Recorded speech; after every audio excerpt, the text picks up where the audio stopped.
नमस्कार. जय शिवराय, जय महाराष्ट्र. मला माहीत आहे तुम्हाला बाजिंद या कथेमध्ये खूपच उत्सुकता लागून राहिली आहे.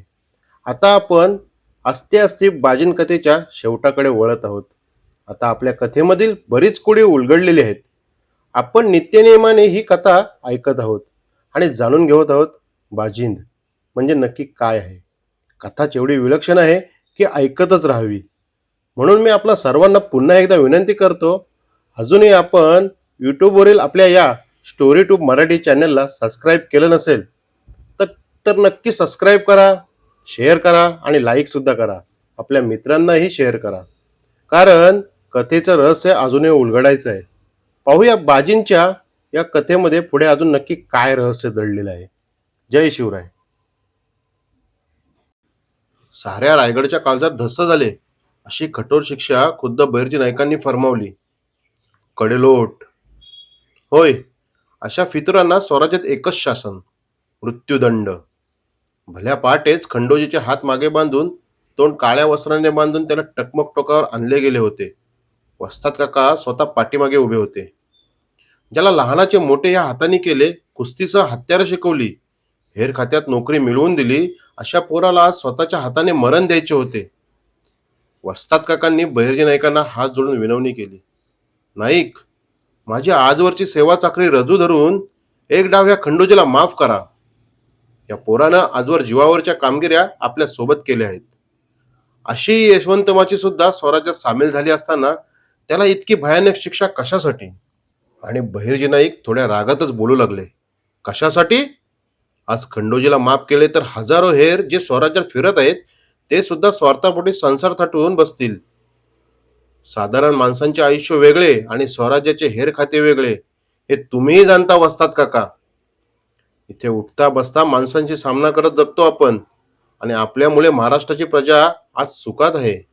महाराजांची शिस्त, त्यांची शिकवण, त्यांचा त्याग डोळ्यासमोर आणा काका. तो एका पारड्यात टाका आणि खंडोजीचा गुन्हा एका पारड्यात टाका. कोणाचे पारडे जड होईल तुम्हीच ठरवा. खंडोजीच्या वैयक्तिक सुखासाठी कित्येक मावळे तलवारीच्या घावाखाली मरून गेली. ज्या शिर्क्यांच्या मुजुरीने आदिलशाही महाराजांना कमी लेखत होती, त्या यशवंत माचीची महत्वाकांक्षा मोहीम आपण खंडोजीला दिली आणि घात करून बसलो. आज घडीला रायगड परिसरात अनेक स्वकीय राज्य स्वराज्यात नाहीत. एका यशवंत माचीला जिंकायला इतका वेळ तर मग इतर राज्यांचे कसे होईल? महाराजांच्या डोक्यात दक्षिण दिग्विजय थैमान घालत आहे, आणि इकडे हिंदवी स्वराज्याची राजधानी असलेल्या रायगडच्या दिव्याखाली अंधार. हा ठपका महाराजांच्यावर येतो काका. देशाचा विचार करा. म्हणजे वैयक्तिक खंडोजीवरील तुमचे प्रेम कुठे आहे समजले आम्हाला. बहिर्जी नाईकांनी नागपुडी रागाने फुलली होती. पाठमोरे उभे राहून ते भरल्या डोळ्याने सांगत होते. खंडोजीवर साऱ्यांचे प्रेम होते. मन मिळावू स्वभाव, कुस्तीत हत्यार चालवण्यात पटाईत, महाराजांच्यावर अढळ श्रद्धा, या सर्व गुणांमुळे तो सर्वांच्या मनात बसला होता. पण असा योद्धा एका स्त्रीसाठी असा का वागू शकतो याचे कोडे सर्वांना पडले होते. त्याला मृत्यूदंडाची शिक्षा देऊनही महाराज गप्प का होते हे कोडे उलगडत नव्हते. कदाचित दक्षिण दिग्विजयाच्या तयारीमुळे त्यांना वेळ नसेल. इकडे वस्ताद काका मात्र हुंदके देत देत सारे आठवत होते. खंडोजीला टकमक टोकावर आणला गेला होता. टकमका खालून थंडगार वारे येत होते. पहाटेच्या गर्द शांततेत सारे स्वराज्य झोपी गेले होते. मात्र स्वराज्यासाठी अहोरात्र जागलेल्या पण कर्तव्यात चुकलेल्या एका हेर आता मरणाच्या दारात उभा होता. वस्ताद काकाने डोळे पुसत त्याला धरून आणलेल्या हशमांना खून केली. एक क्षण, दुसरा क्षण, आणि खंडोजीला टकमक टोकावरून खाली ढकलून दिले गेले. हजारो हात खाली तो देह गेला आणि एका मोठ्या खडकावर आपटला, आणि खोल खोल निबिड अरण्यात रक्ताने माखलेला खंडोजी गतप्राण झाला. सूर्य उगवला. हजारो सूर्यकिरणांनी रायगड उजळून निघाला. पण गडावरील कोणाचेच लक्ष कामात नव्हते. सर्वांच्या मुखात एकच नाव होते, खंडोजी. आज एक नवीन अध्याय लिहिला गेला. स्वराज्यात फितुरांना क्षमा नाही, इथे भावनेपेक्षा कर्तव्य श्रेष्ठ असते. खंडोजीचा अध्याय संपला. यशवंत माचीवर भगवा ध्वज अभिमानाने डोलू लागला. राजे यसाजीराव आणि जिच्यामुळे खंडोजीला प्राण गमवावे लागले ती सावित्री चोरवाटेने विजापूरकडे रवाना झाली होती.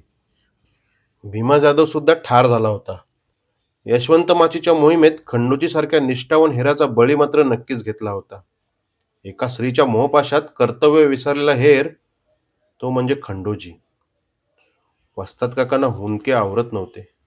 सकाराम आणि त्याच्या साथीदारांची मात्र पाचावर धारण बसली होती. खंडोजी मरून गेला आहे, तर आम्हाला इथवर आणले तरी कोणी? भीतीने त्यांचे सर्वांग थरथर कापत होते. वस्ताद काकांच्या बोलण्यावरून सकाराम व त्याच्या सवंगड्यांना अक्षरशः घाम फुटला होता.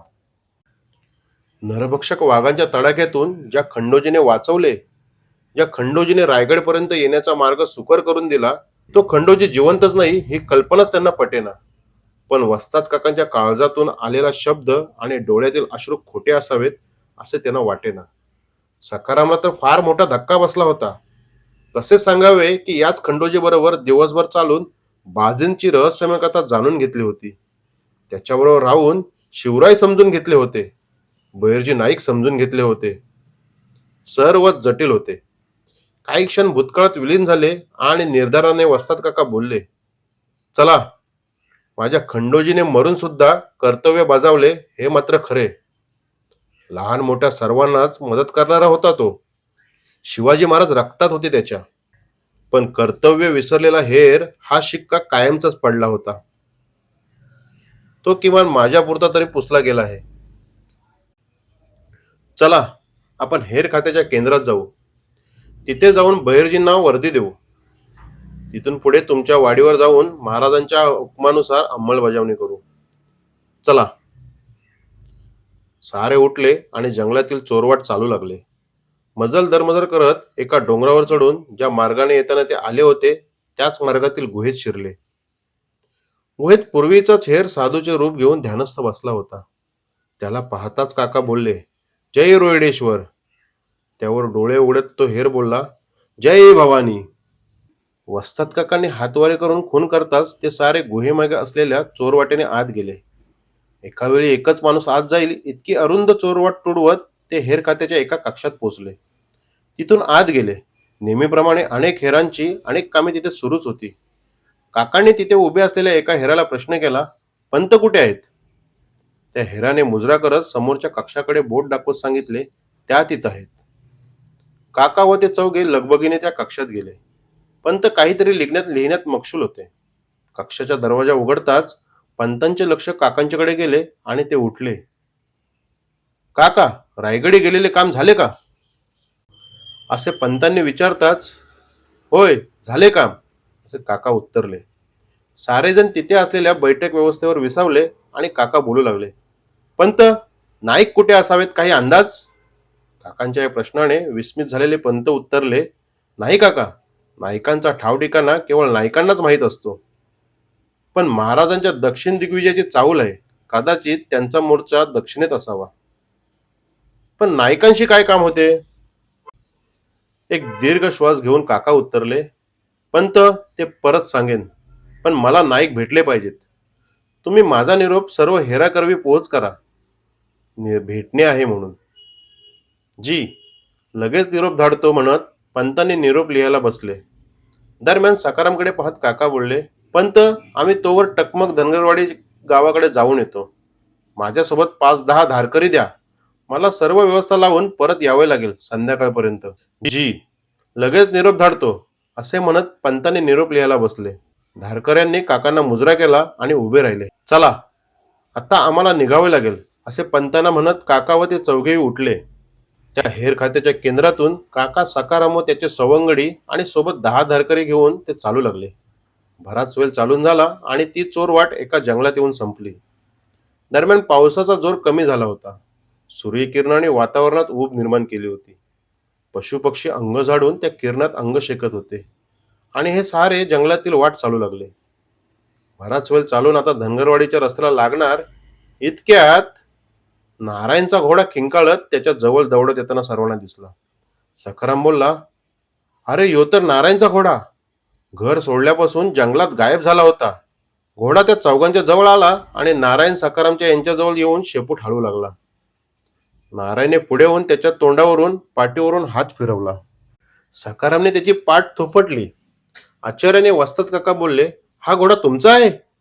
सखाराम उत्तरला, होय, आमचा घोडा.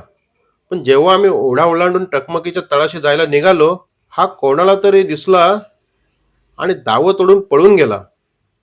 पण आत्ता समजलं तो कोणाला भीत होता. तरी नारायण म्हणत होता की जनावरांना जे दिसेल ते आपल्याला दिसत नाही. त्या घोड्याला बराच वेळ कुरवाळत ते सर्वजण पुढे चालू लागले. बराच वेळ चालून झाला आणि वस्ताद काकांना काहीतरी आठवले. ते म्हणाले, सखाराम, एक गोष्ट सांग मला. चांदीची पेटी आणि हे चंदन, हा परवलीचा शब्द तुम्हाला खंडोजीने सांगितला होता का? अचानक प्रश्नाने सखारामने काहीसे आठवल्यासारखे केले आणि म्हणाला, होय, मला खंडोजीनेच ही पेटी दिली आणि परवळीचा शब्द सांगितला. मोठा श्वास घेत त्वरित काका म्हणाले, मग हुंबरफूल हा परवलीचा शब्द तुम्ही आम्हाला सुरुवातीला कसा सांगितला? तो कोणी दिला तुम्हाला? या प्रश्नाने सखाराम सुद्धा चिंतेत पडला आणि काहीसे आठवून तो म्हणाला, हा शब्द सुद्धा आम्हाला खंडोजीनेच दिला होता. काय? कसे शक्य आहे ते? काका बोलले, अरे, उमरफुल हा शब्द फक्त आणि फक्त एकच माणूस देऊ शकतो आणि ते म्हणजे खुद्द बहिर्जी नाईक. असे म्हणताच वस्ताद काकांच्या अंगावर काटा उभा राहिला. ते मटकन खालीच बसले. आता मात्र त्यांच्या डोक्यात लख्ख प्रकाश पडला होता. मनात काहीतरी विचारांचा गोंधळ सुरू झाला त्यांच्या, आणि त्यांनी सोबत आणलेल्या शिलेदारांपैकी 5 जणांना आज्ञा केली, गड्यांनो, तुम्ही त्वरित रायगड गाठा. महाराजाच्या खासगीत माझा निरोप पोच करा. असे म्हणत त्यांनी एकाच्या कानात एक निरोप सांगून त्या 5 जणांना रायगडी रवाना केले. आणि सखारामकडे पाहत ते बोलले, सखाराम, तुम्हाला ज्या महादेवाच्या मंदिरात सावित्री भेटली तिथे मला घेऊन जाऊ शकाल? जी जी, होय. इथून 4 ते 5 कोसावर असेल ते मंदिर. चला, मी नेतो. असे बोलताच वस्ताद काकांनी सोबत उरलेल्या 5 धरकरांची 2 तुकडीत विभागणी केली. 2 जणांनी इथेच थांबा. सोबत आणलेला भगवा ध्वज एका काठीला बांधून इथेच थांबा. रायगडावरून काही लोक आले तर त्यांना समजायला सोपे जाईल. आणि उरलेले दोघे तुम्ही आमच्यासोबत चला. असे म्हणत सखाराम व त्याचे सवंगडी, वस्ताद काका आणि 2 धारकरी असे 7 जण त्या पडक्या महादेवाच्या मंदिराकडे जाऊ लागले. मजल दरमजल करत पठारी भाग संपून सारे त्या भयान जंगलात घुसले. अनेक वळणे, ओढे, नाळे ओलांडून जेव्हा या जंगलात प्रवेश झाला तेव्हा ते जंगल पाहताच वस्ताद काका मात्र पुरते घाबरून गेले. त्यांची अक्षरशः बोबडी वळण्याची वेळ आली होती. ते भयकंपित आवाजात बोलले, सखाराम, किती दिवस होता तुम्ही या जंगलात? सखाराम बोलला, आम्ही पुरा 1 दिवस 1 रात्र याच जंगलात होतो. काय? वस्ताद काका आश्चर्याने बोलले. वस्ताद काकांची ती अवस्था पाहून सखाराम म्हणाला, काका, नेमकं काय झालंय तुम्हासनी? आम्हाला बी कळू दे. अरे येड्यानो, जिथे तुम्ही मला आणले आहे ते साधं सुद्धा जंगल नाही. हेच ते बाजींचे जंगल आहे, ज्याला पुरी रायगड पंचक्रोशी स्वप्नात सुद्धा घाबरते. आणि जो तुम्हाला खंडोजी म्हणून भेटला तो खंडोजी नव्हताच. काय? सखारामने आश्चर्याने डोळे विस्फारत विचारले, खंडोजी नव्हता? मग कोण होतो काका? अतिशय गंभीर चेहरा करत वस्ताद काका बोलले, बहिर्जी नाईक. तुमच्या सोबत चालत येऊन तुम्हाला रायगडपर्यंत पोहोचून आम्हालाही अप्रत्यक्ष संदेश देणारे बहिर्जी नाईकच होते. उंबरफुल परवलीचा शब्द या साली वापरायचा अधिकार महाराज नाईक या दोघांनाच आहे. दर साली असे गुप्त शब्द बदलले जातात. यात बदल सुद्धा केवळ बहिर्जीच करतात. लय पुण्यवान हायसा तुम्ही. आम्हासनी वर्षभर ज्यांचे दर्शन दुर्मिळ होते असे आमचे नव्हे तर महाराजांचे हिंदवी स्वराज्याचे हेर प्रमुख बहिर्जी नाईक तुमच्या सोबत चालत होते इतके दिवस.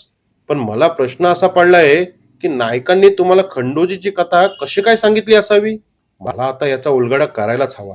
म्हणून मला ते मंदिर दाखवा. चला लवकर. सखाराम व त्याचे सवंगडी वस्ताद काकांसोबत त्या भयानक जंगलात प्रवेशले होते आणि त्यांना पाहता जंगलातील पशुपक्ष्यांनी कोलाहल माजवला होता. कोणाला समजेना नक्की काय होत आहे, पण वस्ताद काकांनी ताडले की आपण कुठे आलो आहोत. त्यांच्या तोंडातून नकळत शब्द बाहेर पडले, बाजिंद, बाजिंद. नमस्कार, जय शिवराय, जय महाराष्ट्र. सर्व श्रोत्यांना पुन्हा एकदा सप्रेम नमस्कार. आपण सगळेजण बाजिंद या आपल्या कथेमध्ये पूर्णपणे रमून गेलेलो आहोत. ऐकता ऐकता आपण कधी एकदा आपल्या समाप्तीच्या दिशेने झुकलो हे सुद्धा आपल्याला समजले नाही. आता आपली ही बाजींची कथा आपल्या शेवटाच्या दिशेने झुकत आहे. आता आपल्याला खऱ्या अर्थाने बाजींचं रहस्य उलगडणार आहे. बहिर्जी नायकांची कामगिरी काय आहे हे सुद्धा उलगडून समजणार आहे. आता आपली कथा एका नवीन दिशेकडे वळणार आहे आणि ही दिशा नक्की काय आहे हे जाणून घेण्यासाठी आपण उरलेले भाग नक्कीच ऐकणार आहोत. तत्परी श्रोत्यांना एक विनंती वाजा आव्हान असेल, जर तुम्हाला हे बाजींचे भाग आपल्या मित्रपरिवाराला ऐकवायचे असतील तर नक्कीच त्यांना शेअर करा आणि त्यांना सांगा आपल्या या यूट्यूबवरील स्टोरी ट्यूब मराठी चॅनलला सबस्क्राईब करायला आणि त्याचप्रमाणे लाईक करायला सुद्धा सांगा, शेअर करायला सुद्धा सांगा. आणि आपल्यापैकी अजून कोणी जर सबस्क्राईब करायचं राहिलं असेल तर नक्की सबस्क्राईब करा, लाईक करा, शेअर करा. आपल्याला ह्या कथेबद्दल काही अभिप्राय नोंदवायचा असेल तो सुद्धा नक्की नोंदवा. धन्यवाद.